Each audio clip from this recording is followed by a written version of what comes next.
Class तक वर्ग 15 के तत्वों को पढ़ा था, उनके नाम, उनके भौतिक गुणधर्म, उनके रासायनिक गुणधर्म और उनमें नाइट्रोजन के महत्वपूर्ण यौगिक जैसे अमोनिया, नाइट्रिक अम्ल के बारे में पढ़ा। फास्फोरस के प्रमुख पढ़े, फास्फीन को पढ़ा, फास्फोरस के ऑक्सी अम्लों को पढ़ा। इस नेक्स्ट क्लास में हम आज वर्ग संख्या 16 को स्टार्ट करें।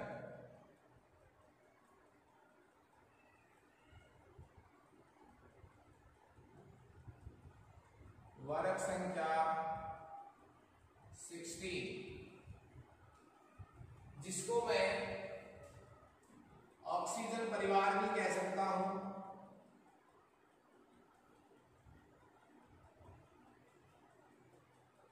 जिसको मैं क्या कह सकता हूं?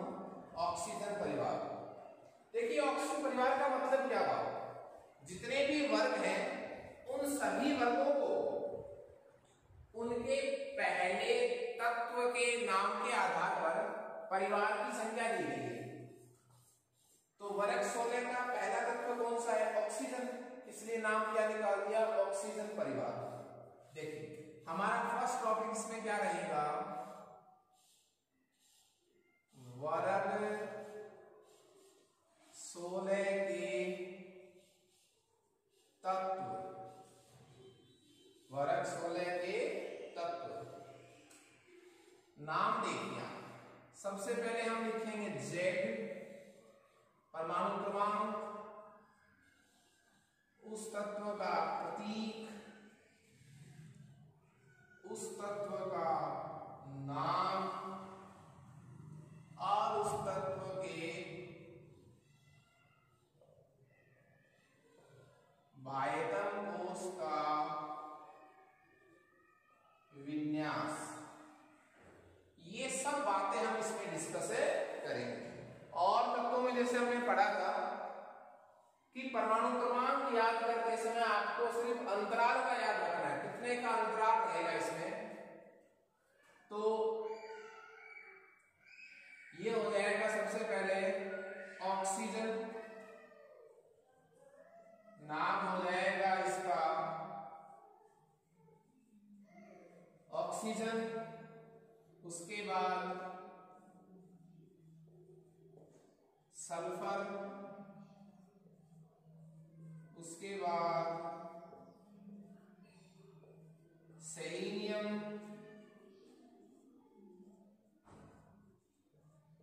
उसके बाद टेलुरियम, इसके बाद पोलोनियम। ऑक्सीजन का परमाणु क्रमांक कितना है? 8 नंबर पर आता है।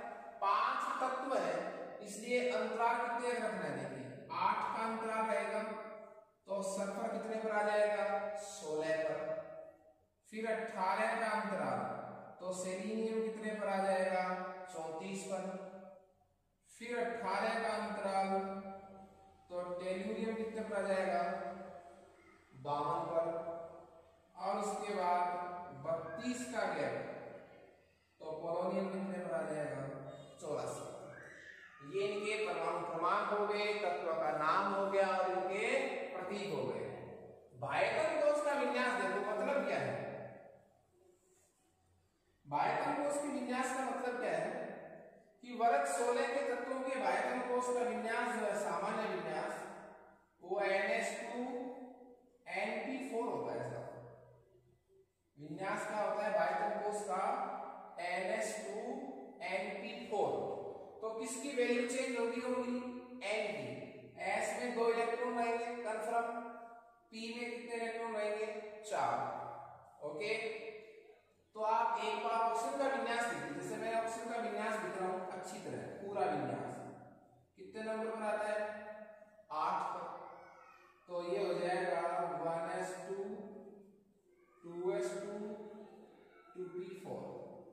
आप देखिए बाह्यतम कोश का विन्यास, ये पहला कोश है, ये दूसरे कोश है। तो बाह्यतम कोश का विन्यास क्या हो गया? 2s2 2p4, 2s2 2p4। तो ये 2 जो है वो किसकी वैल्यू है? N की वैल्यू है। तो फिक्स हो गया 2 और ये कितने आएंगे? 4।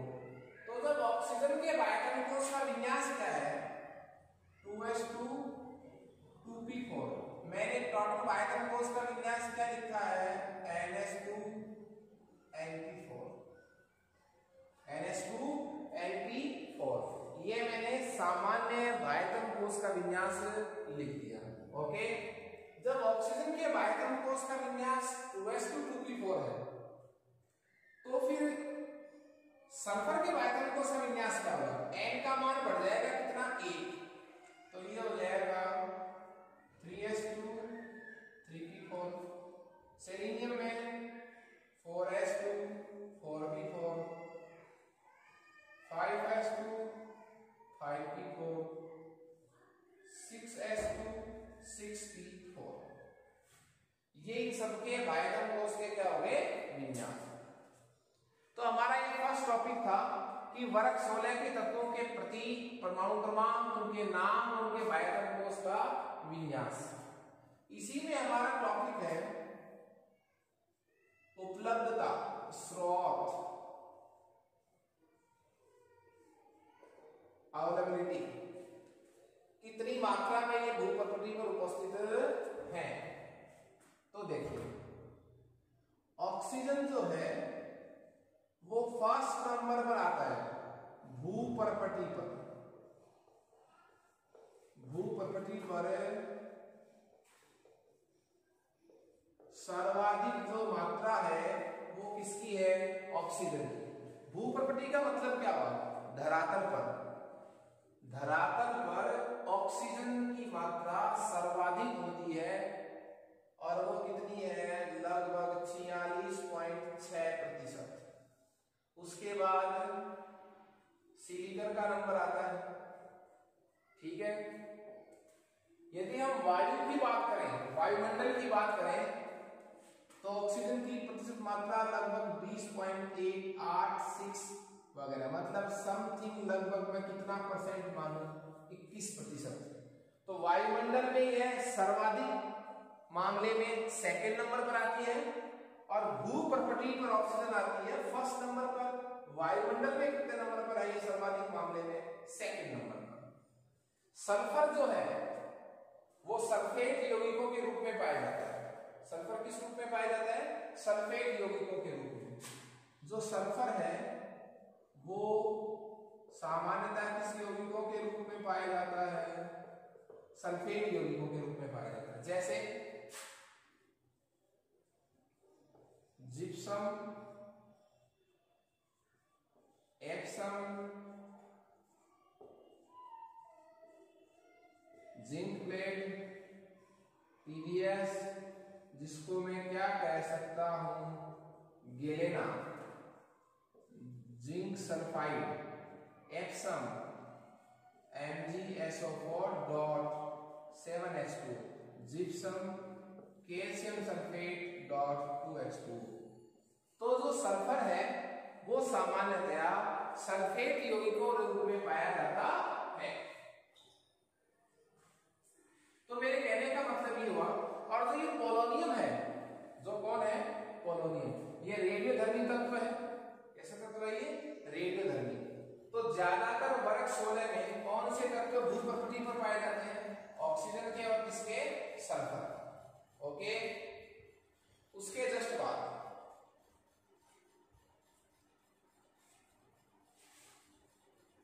हम वर्ग 16 के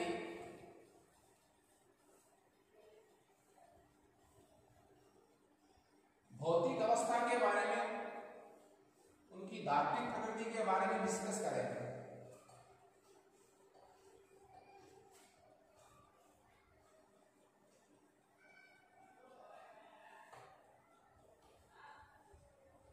देखिए, नेक्स्ट जो हमारा टॉपिक है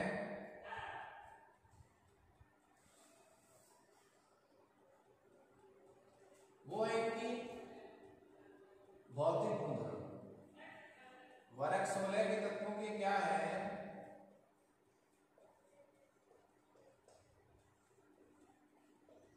भौतिक गुणधर्म। भौतिक गुणधर्मों में सबसे पहले हम डिस्कस करेंगे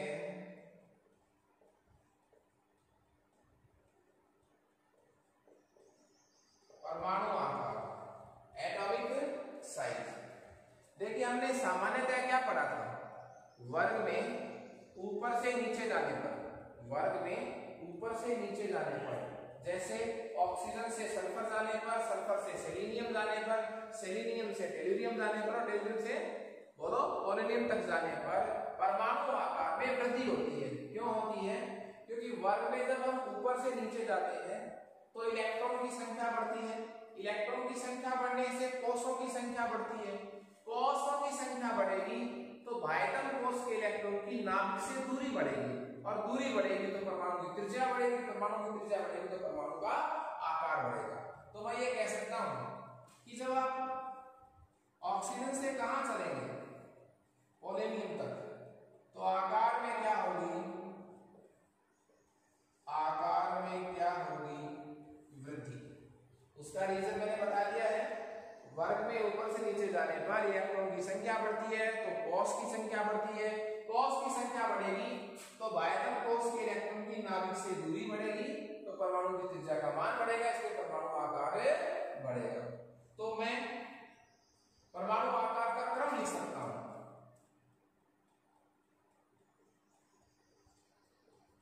आकार का बढ़ता क्रम क्या आएगा, वर्ग 16 के तत्वों के आकार का बढ़ता क्रम, ऑक्सीजन से बड़ा सल्फर, सल्फर से बड़ा सेलेनियम, सेलेनियम से बड़ा टेल्यूरियम और टेल्यूरियम से बड़ा पोलोनियम। ओके, ये परमाणु आकार है। तो इसके जस्ट पैरेलल मैं बराबर का टॉपिक पढ़ सकता हूं जो इससे मेल खाता है, और वो है आपका 2 नंबर रहेगा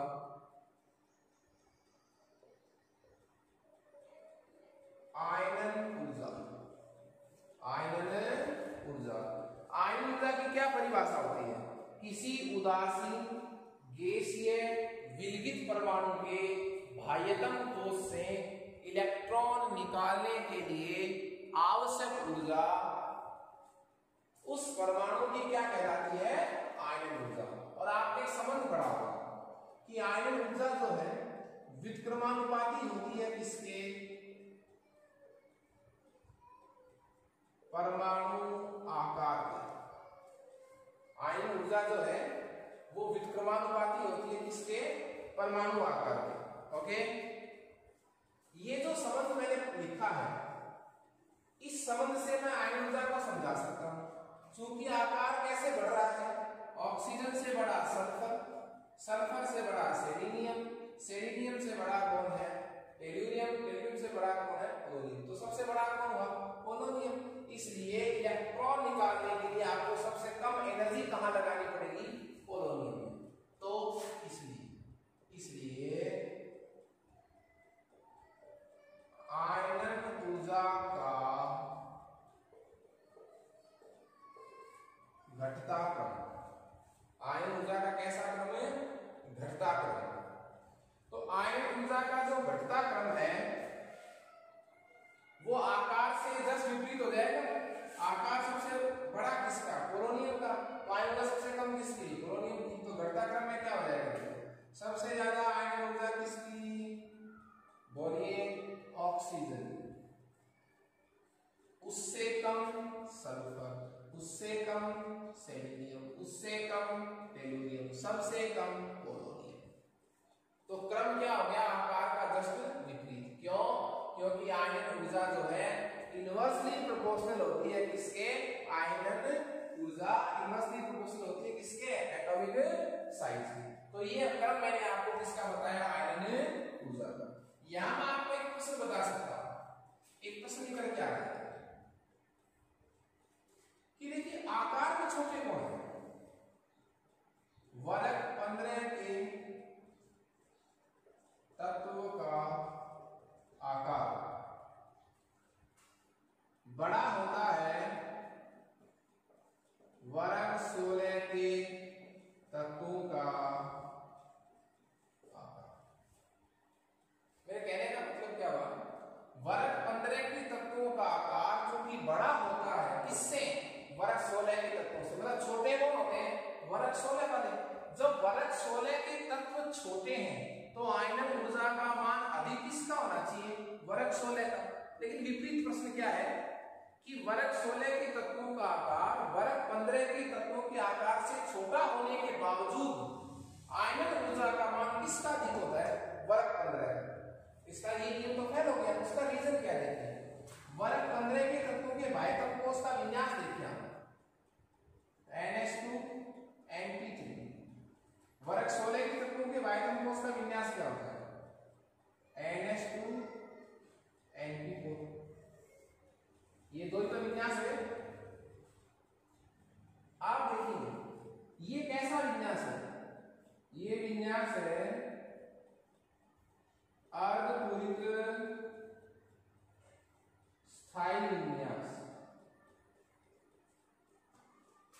तो अर्धपूरित स्थायी विन्यास पी में कितने इलेक्ट्रॉन आते हैं? टोटल 6 आते हैं। कितने रखते हैं? आधे 3। तो ये अर्धपूरित कैसा विन्यास है? स्थायी विन्यास है। इसका वर्ग 15 के तत्वों का जो बाह्य कंपोज का विन्यास होता है वो कैसा होता है? अर्धपूरित स्थायी विन्यास। इसमें ऐसा नहीं होता। स्थायी विन्यास से यदि आप इलेक्ट्रॉन निकालेंगे तो आपको एनर्जी क्या लगानी पड़ेगी? ज्यादा। इसलिए प्रश्न क्या हो गया कि वर्ग 15 के तत्वों का आकार वर्ग 16 के तत्वों के आकार से बड़ा होता है, परंतु वर्ग 15 के तत्वों की जो आयन ऊर्जा का मान है वो वर्ग 16 के तत्वों की आयन ऊर्जा के मान से अधिक होता है। उसका रीजन क्या है? क्योंकि वर्ग 15 के तत्वों के बाह्य कंपोज का जो विन्यास होता है वो अर्धपूरित स्थायी विन्यास होता है, और स्थायी विन्यास से इलेक्ट्रॉन निकालने के लिए आपको एनर्जी क्या लगानी पड़ती है? ज्यादा। अब देखिए आप, यदि मुझे एक इलेक्ट्रॉन निकालना इसमें से वर्ग 15 से मैंने एक इलेक्ट्रॉन निकाल लिया तो विन्यास क्या रहता है? NH2 NP2। एक इलेक्ट्रॉन निकालने के बाद इसमें से निकाला एक इलेक्ट्रॉन NH2 NP3। एक इलेक्ट्रॉन निकालने के बाद अब किसका स्थायी विन्यास हो गया? देखो अब ये तो स्थायी विन्यास रहा नहीं। स्थायी विन्यास किसका हो गया? वर्ग 16 का। इसलिए जब आप दूसरा इलेक्ट्रॉन निकालेंगे तो सर्वाधिक एनर्जी किसको देनी पड़ेगी? वर्ग 16। क्यों? उसका विन्यास कैसा हो गया? स्थायी विन्यास। अब इसका स्थायी नहीं रहा तो इसमें से आसानी से निकल जाएगा। तो कुल मिलाकर प्रश्न का मतलब क्या हुआ? देखिए कुल मिलाकर प्रश्न का मतलब क्या हुआ कि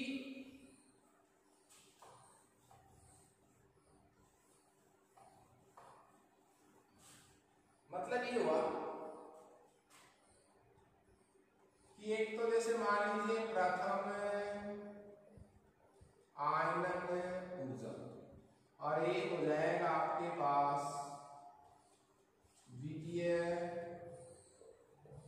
आयनन ऊर्जा। प्रथम आयनन ऊर्जा तो किसकी अधिक है? वर्ग 15 और वर्ग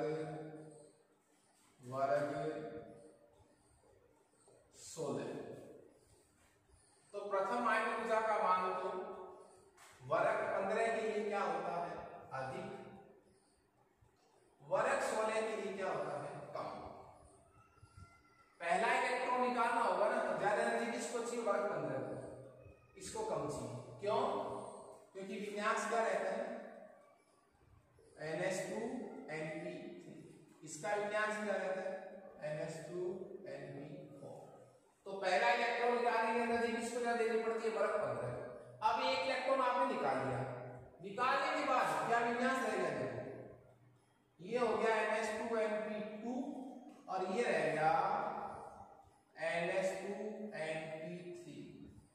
अब स्थायी विन्यास किसका हो गया? वर्ग 16 का। तो अब ज्यादा एनर्जी किसको लगानी पड़ेगी? वर्ग 16 को देनी पड़ेगी इलेक्ट्रॉन निकालने के लिए। इसलिए द्वितीय आयन ऊर्जा का मान वर्ग 15 के लिए तो क्या होता है? कम, और वर्ग 16 के लिए द्वितीय आयन ऊर्जा का मान अधिक होता है। क्यों? क्योंकि अब उसका विन्यास कैसा हो गया? अर्धपूरित स्थायी विन्यास। ओके, तो हमने इस तरह परमाणु आकार को पढ़ा और परमाणु आकार से संबंधित जो प्रश्न था आयनिक ऊर्जा का उस टॉपिक को पढ़ा। उसके बाद हम गलनांक और क्वथनांक के मानों पर चलेंगे। जैसे जैसे परमाणु आकार का मान बढ़ेगा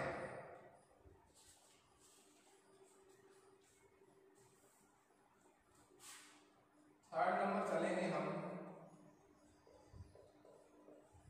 गलनांक। जैसे जैसे क्या बढ़ेगा परमाणु आकार, मेल्टिंग पॉइंट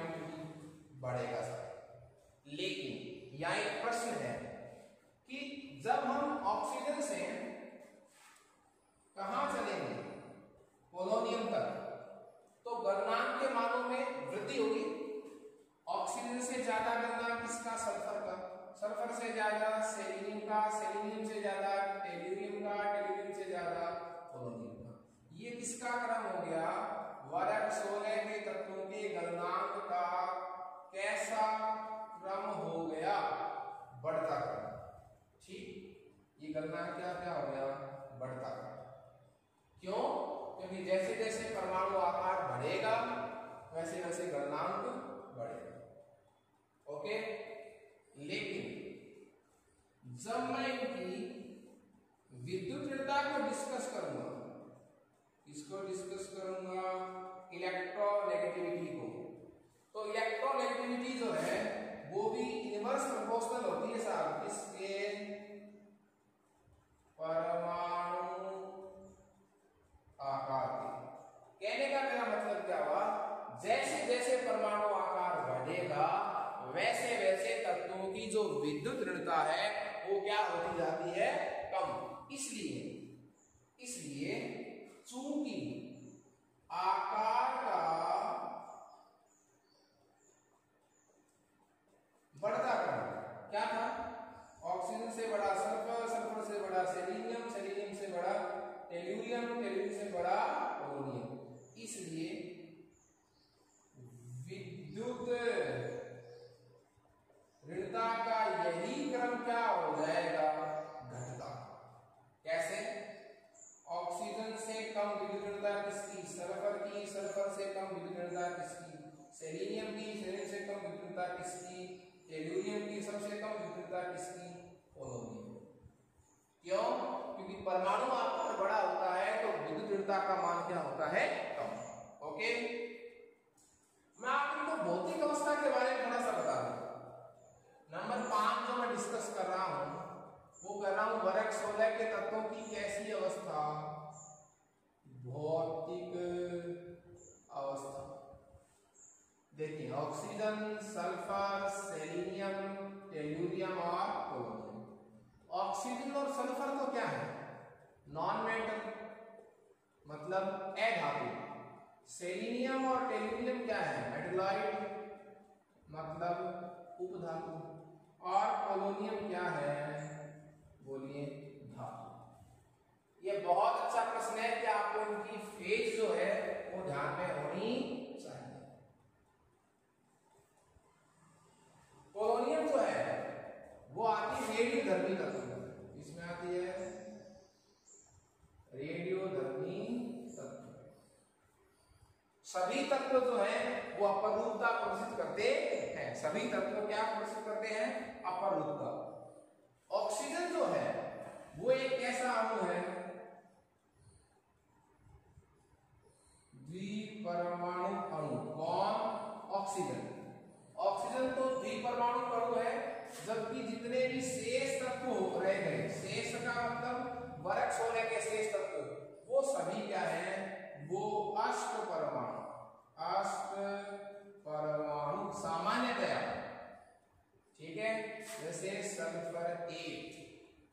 और आपको पता है इसी वजह से, कौन सी वजह से? कि ऑक्सीजन द्विपरमाणु अणु होता है, सल्फर अष्ट परमाणु अणु होता है। इसी वजह से ऑक्सीजन और सल्फर दोनों क्रमागत सदस्य हैं। ऑक्सीजन के जस्ट बाद कौन आता है? सल्फर आता है। तो जस्ट बाद जब सल्फर आता है तो गलनांक के मानों में अंतर तो होना चाहिए, पर ज्यादा अंतर नहीं होना चाहिए। परंतु ऑक्सीजन से बहुत ज्यादा गलनांक किसका होता है? सल्फर का, जबकि जस्ट उसके कहां बैठा है? नीचे। इसका रीजन क्या है? क्योंकि ऑक्सीजन जो है वो एक ऐसा अणु है द्विपरमाणु, और सल्फर जो है वो एक ऐसा अणु है अष्ट परमाणु। इसलिए उसका गलनांक जो है ऑक्सीजन से क्या होता है? अधिक होता है। ओके, तो हम नेक्स्ट क्लास में वर्ग 16 के तत्वों के रासायनिक गुणों के बारे में पढ़ेंगे। ओके,